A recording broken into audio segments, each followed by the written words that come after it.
Io ero arrivata a casa e queste 2 persone son venute dietro, mi hanno inseguito e quindi non sono nemmeno uscita dalla macchina che subito mi hanno aggredito, hanno rotto i finestrini della macchina e mi hanno portato via la borsa. E l'ha aggredita come?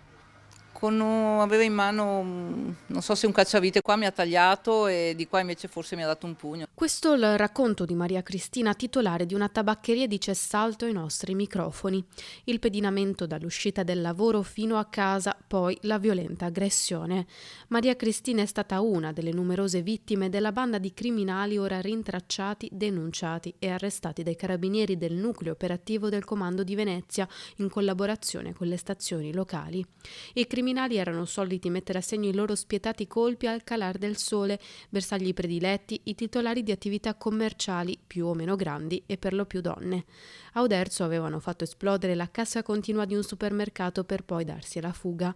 2 anni di lunghe indagini per portare all'arresto di 2 persone e alla denuncia di altre 2.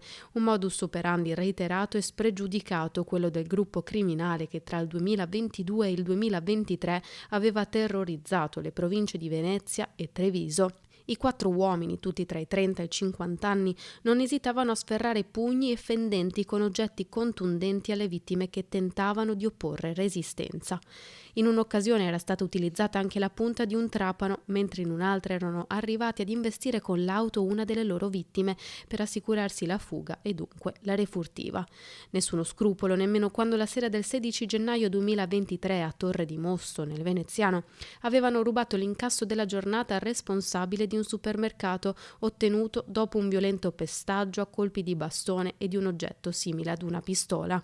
I 4, un 37enne, un 31enne di etnia Sinti, un 55enne e un 51enne, sono dunque ritenuti responsabili a vario titolo di rapina e furto aggravato in concorso e lesioni personali aggravate. Per loro 2 arresti e 2 denunce. Ora i 2 trentenni si trovano nel carcere di Bolzano e Pordenone.